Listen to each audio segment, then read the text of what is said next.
ऐसे हो गया। अब ये 1 सेंटीमीटर यहाँ ऊपर है और ये नीचे, तो ये तो कैंसिल हो जाएगा।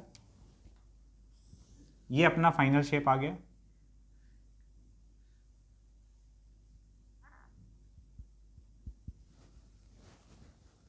पाँच सेकंड पे ऐसा दिख रहा होगा और 6 सेकंड पे ऐसा दिख रहा होगा। डायमेंशंस का बात करें तो ये 1 सेंटीमीटर, ये वाला भी 1 सेंटीमीटर, दिस इज 2 मिलीमीटर।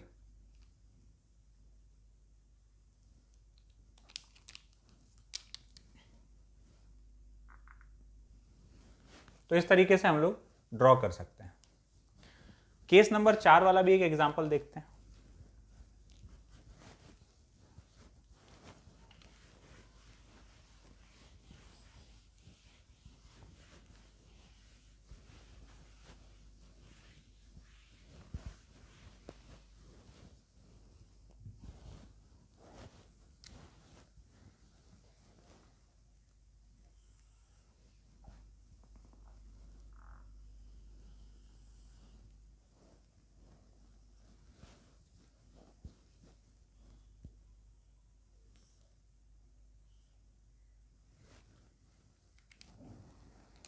ये एक पल्स है, इधर अप्रोच कर रहा है 1 सेंटीमीटर पर सेकंड से, 2 सेंटीमीटर। इसका जो हाइट है ये 1 mm है और ये वाला 5 सेंटीमीटर है। ये फ्री एंड है, ये रॉड में स्लाइड कर सकता है।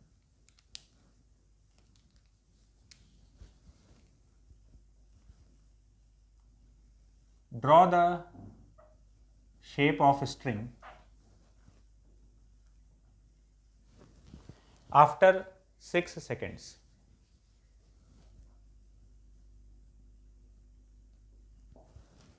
छः सेकेंड के बाद रस्सी का जो शेप है वो ड्रॉ करना है। ठीक है, इस बार पाई का फेस चेंज नहीं आएगा। पाई का फेस चेंज नहीं आएगा, सारा प्रोसेस वही करेंगे, बस खाली एक बदलाव आने वाला है इसमें। इधर गया, रिफ्लेक्ट होके ऐसे तो रिफ्लेक्ट होगा लेकिन नीचे नहीं जाएगा। नीचे क्यों नहीं? उल्टा इसलिए नहीं होगा क्योंकि ये रेयर मीडियम से रिफ्लेक्शन वाला केस है। पाई का फेस चेंज नहीं आने वाला है। तो ड्रॉ किया जाए।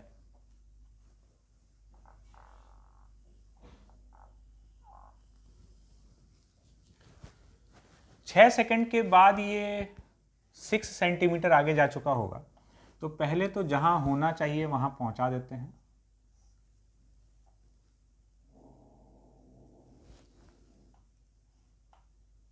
ये कुछ ऐसा 1 सेंटीमीटर बाहर निकल चुका है। ये 1 सेंटीमीटर, ये भी 1 सेंटीमीटर और ये हाइट 1 मिलीमीटर के बराबर। तो अब क्या होगा, ये वाला चीज इतना पोर्शन रिफ्लेक्ट हुआ तो ये रिफ्लेक्ट होकर सीधा इसके ऊपर ओवरलैप करेगा। इसको ऐसे फोल्ड करेंगे तो ये इसी के ऊपर आ जाएगा। तो अगर ये वाला पोर्शन एग्जैक्टली इसके ऊपर जाएगा तो हर एक पार्टिकल का डिस्प्लेसमेंट इतना ये भी ऊपर लेके जा रहा है और ये भी ऊपर लेके जा रहा है, तो डबल डिस्प्लेसमेंट हो जाएगा। मतलब तो जब हम इसको ऐसे फोल्ड करेंगे तो ये वाला जो लाइन है एग्जैक्टली इसके ऊपर आएगा, तो हर एक पार्टिकल डबल डिस्प्लेसमेंट पे पहुंच जाएगा।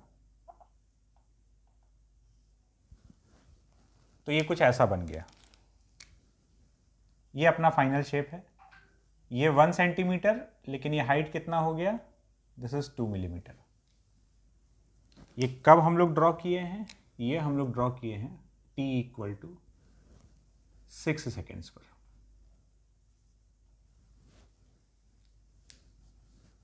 ठीक है, इस तरीके से हम लोग को जब भी ऐसा केस देगा फ्री एंड वाला या फिर फिक्स्ड एंड वाला, तो हम लोग इस तरीके से ड्रॉ कर सकते हैं। चलते हैं आगे। अब हम लोग वेव के बहुत ही इंपॉर्टेंट पार्ट में एंटर कर रहे हैं। हेडिंग डालते हैं standing wave.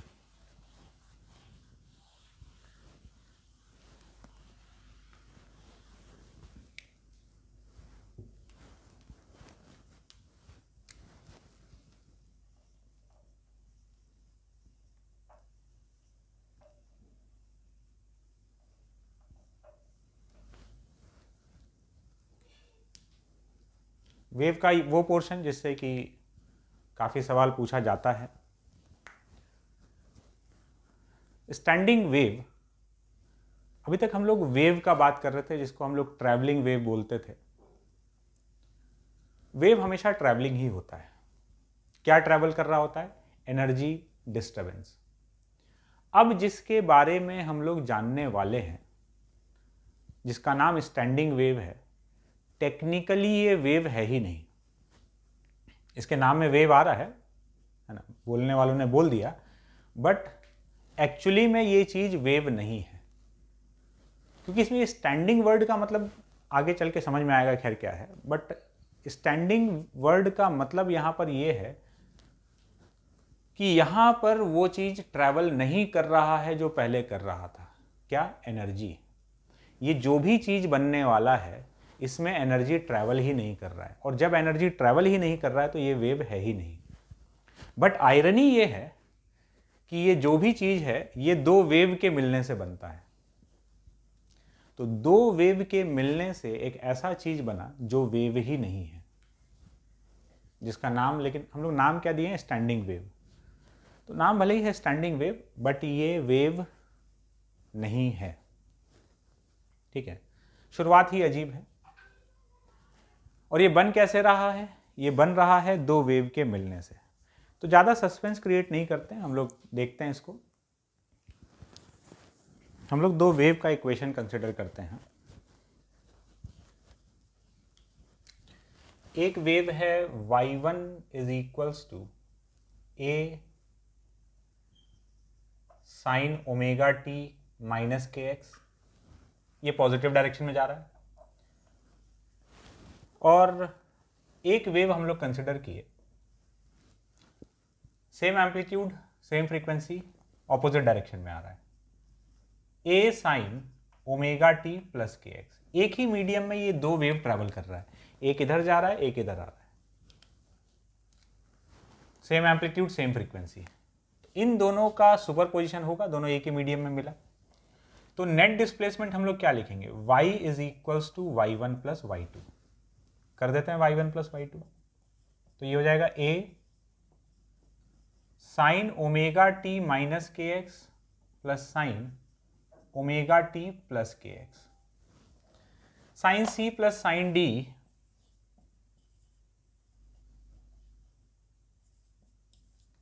To sine C plus D upon two, this plus this upon two, cos this minus this upon two k x. तो इक्वेशन आ गया 2 cos k x sine omega t. इन दोनों के मिलने से जो ये बना है इसी को हम लोग बोलते हैं स्टैंडिंग वेव। अब ये क्या बना है, क्या चीज है, समझते हैं आराम से एकदम। सबसे पहली बात तो ये है, जो हम लोग बात कर रहे थे कि क्या ये वेव है या नहीं है। हम तो शुरुआत में बोल दिए थे ये वेव नहीं है, लेकिन मेरे आर्गुमेंट को कोई काट सकता है। कैसे? हम वेव इसको क्यों नहीं बोल रहे हैं, है ना। हम लोग को तो कुछ नहीं मालूम, मान लो हम वो स्टेटमेंट बोले ही नहीं थे कि ये वेव नहीं है या वेव है, ये सब भूल जाते हैं। भूल कर जरा इधर आते हैं। हमको ये एक्सप्रेशन दिया गया, हमको कोई बोलेगा कि बताओ ये वेव है कि नहीं है, तो हम लोग देखेंगे जो अपना प्राइमरी कंडीशन है कि अरे t plus minus x by v वाला फॉर्मेट होना चाहिए, तो वैसा है कि नहीं है। तो हम तो बोलेंगे ये देखो x अलग हो गया, x को ले गया cos, t को ले गया sin, दोनों अलग अलग है, तो वो t plus minus x by v वाला फॉर्मेट यहाँ पर नहीं बन रहा है, तो ये वेव नहीं है। तो फिर कोई आर्ग्यूमेंट देगा कि अगर हम इसमें थोड़ा सा मैथमेटिक्स लगाकर, जैसे कि यहाँ से इधर आए हैं तो यहाँ से एक स्टेप जरा पीछे चल जाते हैं, ये और ये तो सेम ही चीज़ लिखा है ना, एक मैथमेटिकल स्टेप लगा के ये आ गए। तो कोई बोले कि जरा इसको हम थोड़ा सा पीछे कर लें, ये आ गया। अब तो दिख रहा है कि टी प्लस माइनस एक्स वाला फॉर्मेट यहाँ पे आ रहा है, तो कोई बोलेगा इस आर्ग्यूमेंट से कि ये तो वेव है। अब जरा इस बात पे सोचो, हम बोल रहे हैं कि देख हम तो ये दिखा दिए, देखो ये वेव नहीं है, लेकिन कोई बोला कि मैथमेटिकल स्टेप एक लगा के इधर पीछे चल जाते हैं, जैसे आप आगे आए थे वैसे पीछे चलते हैं, और ये रहा, ये तो लिखा हुआ है वेव। तो फिर क्या सही बात है, क्या ये वेव है या नहीं है?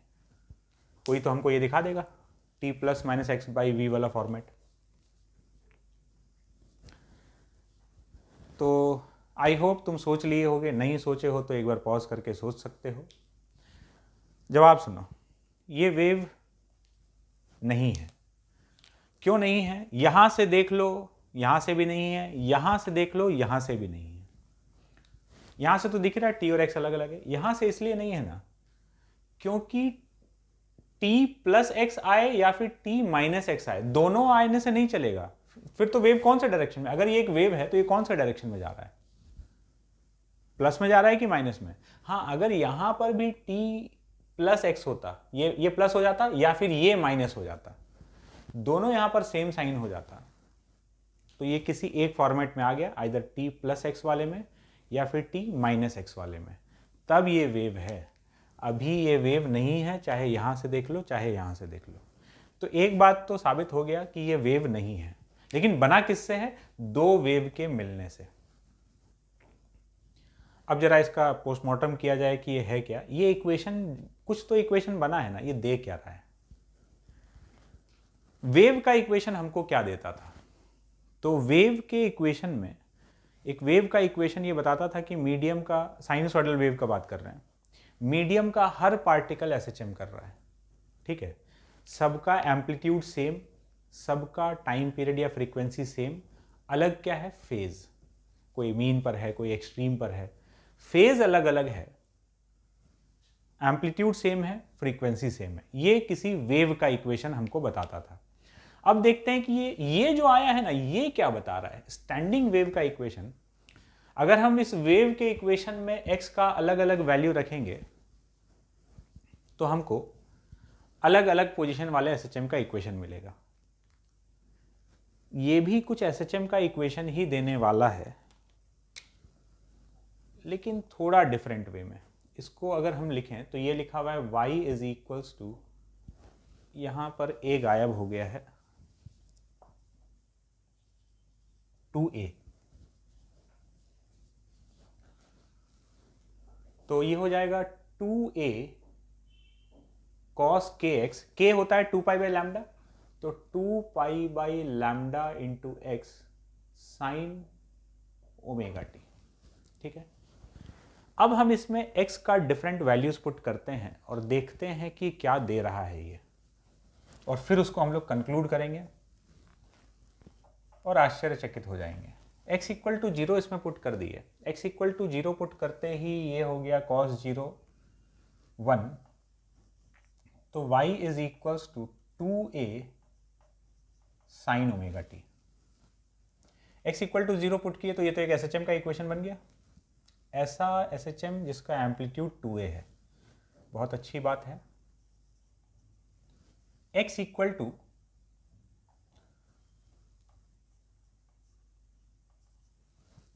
लैम्डा बाई 12 रख के देखते हैं। लैम्डा बाई 12 यहां रखे तो y is equals to 2a cos, lambda by 12 रखोगे तो ये पाई बाई 6 बन जाएगा sine omega t. cos pi by 6 मतलब cos 30 degree √3 by 2, y is equals to √3a sine omega t. एक और एसएचएम का इक्वेशन आ गया, लेकिन एम्पलीट्यूड अलग है, फेज सेम है। चलो देखते हैं, अजीब चल रहा है। वेव का इक्वेशन होता था तो उसमें सबका एम्पलीट्यूड सेम आता था, फेज अलग अलग आता था। यहाँ फेज सेम दिखा, एम्पलीट्यूड अलग दिख रहा है। अभी कुछ कंक्लूड नहीं करेंगे, अभी देखते जाते हैं। x equals to lambda by 6 रख के देखते हैं, लैम्डा बाई 6 डाल दिए इसमें, तो y is equals to lambda by 6 रखोगे तो ये तुम्हारा हो जाएगा पाई बाई 3, है ना, ये पाई बाई 3 बनेगा। पाई बाई 3 बनेगा तो cos पाई बाई 3 लिख ही देते हैं, 2a cos pi by 3 sine omega t. π/3 cos 60 is 1/2, तो y is equals to a sine omega t. ये एक और एसएचएम का इक्वेशन आ गया। अभी तक हमको जितना भी इक्वेशन मिला है, इन सारे इक्वेशंस में एम्पलीट्यूड सेम दिख रहा है, फ्रीक्वेंसी तो सेम है ही, फेज एम्पलीट्यूड अलग दिख रहा है, फेज सेम दिख रहा है। और पुट करते हैं, अभी भी कुछ कंक्लूड नहीं करेंगे। x इक्वल टू λ/4 रख के देखते हैं। λ/4 रखे तो y is equals to 2a cos, यहां पर λ/4 रखेंगे तो ये π/2 बन जाएगा, sine omega t. cos π/2 0, y equal to 0, मतलब ये वाला पार्टिकल जो है λ/4 वाला, ये तो SHM ही नहीं कर रहा है, इसका तो डिस्प्लेसमेंट हमेशा 0 है, टाइम से इंडिपेंडेंट हो गया। और आगे चलते हैं।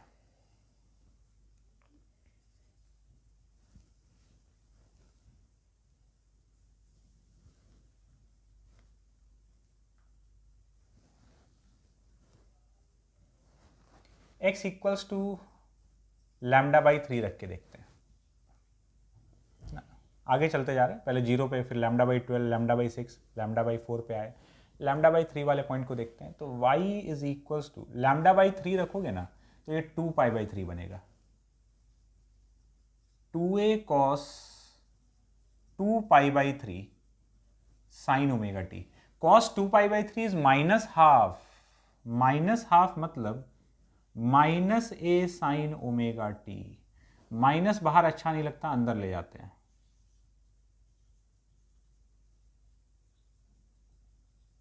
अंदर ले जाएंगे तो पाई ऐड कर देंगे। ये एक और एसएचएम का इक्वेशन आ गया, लेकिन इस बार इसका फेज बाकियों से अलग है। इन सब का 0 था तो इसका पाई आ गया। और आगे चलते हैं।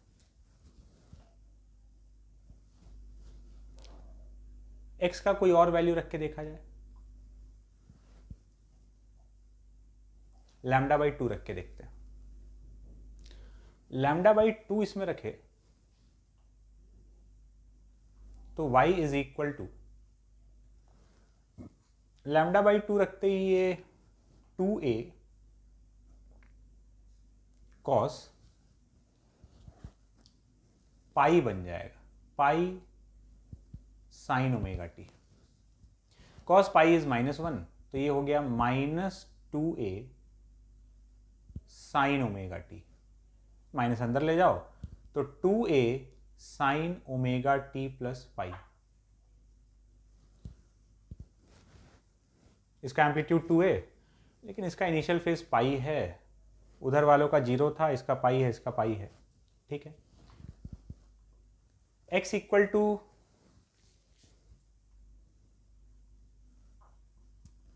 3 λ/4 रखते हैं। 3 λ/4 अगर रख दें तो देखते हैं क्या मिलता है। y इज इक्वल्स टू 3 λ/4, तो 2a cos 3 λ/4 रखेंगे तो ये आ जाएगा 3π/2। x की जगह 3 λ/4 रख दिए तो 3π/2 sine omega t. cos 3π/2 cos 270 degree, ये 0 होता है। चाहो तो ऐसे देख सकते हो, cos पाई प्लस थीटा करके, cos पाई प्लस π/2 लिख लोगे इसको, ठीक है। 3π/2 का वैल्यू अगर डायरेक्टली नहीं मालूम है तो इसको cos पाई प्लस π/2 लिख लो, cos pi plus theta is minus cos theta, वैसे करके अल्टीमेटली ये 0 होता है, तो y का वैल्यू 0। ये वाला पार्टिकल भी SHM नहीं कर रहा है। अब ये कुछ हम लोग पार्टिकल को पकड़े और हमको SHM का इक्वेशन मिला। अब हम लोग इसको समझते हैं कि हो क्या रहा है। देखो, हमको यहाँ पर दिख रहा है कि एम्पलीट्यूड तो वैरी कर रहा है ना, अलग अलग एम्पलीट्यूड है ना, कुछ का मैच भी कर गया, इसका 2a है तो इसका भी 2a आ गया। अलग अलग एम्पलीट्यूड है, मतलब एम्पलीट्यूड सेम नहीं है ना, किसी दो का सेम हो गया अलग बात है, लेकिन एम्पलीट्यूड सबका सेम नहीं है जैसा कि वेव में होता था। यहां जो फेज दिख रहा है ना, किसी भी दो पार्टी, जैसे वेव में क्या होता था, सबका फेज अलग अलग होता था, है ना, किन्हीं दो का मैच कर रहा है अलग बात है, फेज लगातार चेंज होते जाता था। यहां पर अगर हम देखें तो किसी भी दो पार्टिकल, जितना भी हम लोग निकाले हैं यहां पर, उसमें से किसी भी दो को पकड़ो तो या तो फेज डिफरेंस जीरो दिखेगा, जैसे इन दोनों को ले लो, फेज डिफरेंस जीरो, इसको और इसको ले लो, फेज डिफरेंस पाई, इसको और इसको ले लो, फेज डिफरेंस जीरो। तो दो पार्टिकल्स को अगर पकड़ रहे हो यहां पर, किन्हीं भी दो पार्टिकल को, तो या तो फेज डिफरेंस जीरो मिल रहा है या फिर फेज डिफरेंस पाई है। वेव में ऐसा नहीं होता था, फेज डिफरेंस कुछ भी मिल सकता था, जीरो भी आ सकता था, पाई भी, पाई बाई टू भी, डिपेंड करता है कौन से लोकेशन पर ले रहे हो।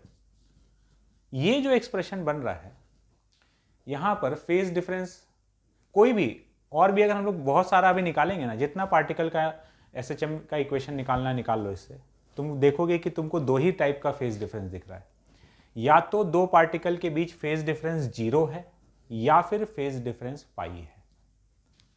ठीक है, एम्पलीट्यूड सबका सेम नहीं है।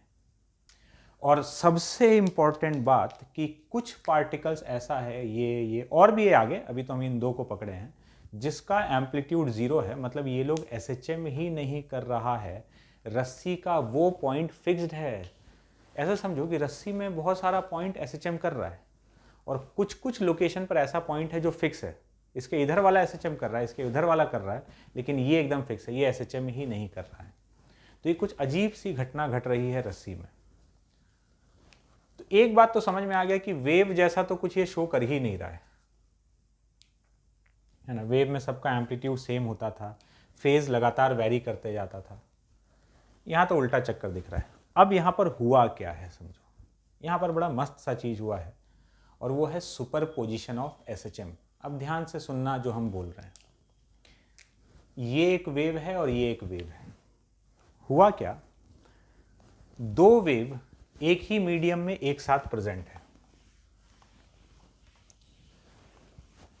ये मीडियम पार्टिकल्स,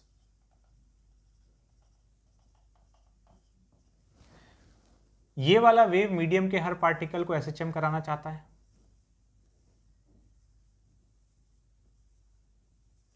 ये वाला वेव भी मीडियम के हर पार्टिकल को एसएचएम कराना चाहता है। तो क्या हुआ, मीडियम का हर एक पार्टिकल दो दो एसएचएम का इक्वेशन एक्सपीरियंस कर रहा है। साइनोसॉइडल वेव है, ये क्या करेगा, ये वेव मीडियम के हर पार्टिकल को एसएचएम कराना चाहता है with same amplitude, same time period, different phases, phase अलग रहेगा। तो जो भी है, ये भी वही काम करना चाहता है कि सबको एसएचएम कराना चाहता है। तो अब हर एक पार्टिकल, दो वेव का सुपरपोजिशन हुआ, दो वेव का सुपरपोजिशन हुआ, मतलब मीडियम के हर पॉइंट पर दो दो एसएचएम का सुपरपोजिशन हो रहा है। और जब हर पॉइंट पर दो दो एसएचएम का सुपरपोजिशन हुआ और दोनों का एम्पलीट्यूड कितना है, ए, तो वहां का जो रिजल्टेंट एम्पलीट्यूड होगा वो, जैसे हम लोग सुपरपोजिशन ऑफ एसएचएम वाले तरीके से लिखते थे, याद करो सुपरपोजिशन ऑफ एसएचएम, तो सुपरपोजिशन ऑफ एसएचएम वाला फंडा लग जाएगा। तो हम लोग रिजल्टेंट एम्पलीट्यूड कैसे निकालते थे, दोनों को वेक्टर मानते हुए, under root of a1 square plus a2 square plus 2a1 a2 cos delta phi. तो वही हो रहा है, हर पॉइंट पर दो दो एसएचएम का सुपरपोजिशन हुआ और उससे हर पॉइंट पर एक नया रिजल्टेंट एसएचएम बना है। ये जो दिख रहा है ये सारा एसएचएम, ये दो दो एसएचएम के सुपरपोजिशन से बना है। तो कहीं पर ए और ए मिलकर 2a एम्पलीट्यूड हो गया है, कहीं पर 0 हो गया है, कहीं पर √3a हो गया है, कहीं पर a हो गया है, कहीं पर √2a भी हुआ होगा, a/√2 भी हुआ होगा। तो a और a, हम लोग इसका जो रिजल्टेंट एम्पलीट्यूड निकालते हैं बिल्कुल वेक्टर वाले फॉर्मूला जैसा होता है। तो अगर ये दो सेम मैग्नीट्यूड वाला है तो मिनिमम रिजल्टेंट कितना हो सकता है 0 और मैक्सिमम रिजल्टेंट कितना हो सकता है 2a। मतलब अगर हम बोलें कि ये दो वेक्टर है तो इन दो वेक्टर का मिनिमम रिजल्टेंट 0 और मैक्सिमम 2a। तो इन दोनों SHM के सुपरपोजिशन से जो दो दो के पेयर में सुपरपोजिशन हुआ है, इस सुपरपोजिशन के होने से कहीं पर डेल्टा फाई 0 हो गया, फेज डिफरेंस 0, तो एम्पलीट्यूड 2a हो गया, कहीं पर एम्पलीट्यूड 0 हो गया, कहीं पर √3a, कहीं पर a, कहीं पर √2a, हर पॉसिबल सिचुएशन 0 से 2a के बीच का दिखा होगा। तो ये हुआ है एक्चुअली में, ये वेव आ रहा था, एक वेव ऐसे आ रहा था, और हर एक पॉइंट पर ना, तो ऐसे कितने पॉइंट पर ऐसे सुपरपोजिशन हुआ? इनफाइनाइट पॉइंट्स पर दो दो के पेयर में सुपरपोजिशन हुआ है। अब हम जरा इसको उस नजरिए से देखते हैं, समझना। ये जो बात हम बोल रहे हैं इसको जरा प्रूव करके देखते हैं। प्रूवन तो है ही, दो दो SHM का सुपरपोजिशन हुआ है, ऑब्वियस सा बात है, क्योंकि ये भी सबको SHM करा रहा है, ये भी करा रहा है। इस इक्वेशन को ये सब हम लोग कहां से लाए? इसमें x का वैल्यू पुट करके। अच्छा अब देखना, x इक्वल टू 0 पर देखते हैं। x इक्वल टू 0 पर एक ये, इसकी वजह से जो SHM बनेगा वो क्या बनेगा? a sin omega t। और इसकी वजह से क्या बनेगा? इसकी वजह से भी a sin ओमेगा t। तो फेज डिफरेंस कितना हो गया? 0।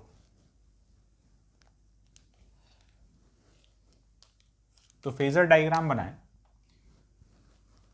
इनिशियल फेज 0 है तो बेस लाइन में रखेंगे, ये a हो गया, दूसरा वाला भी इधर ही है।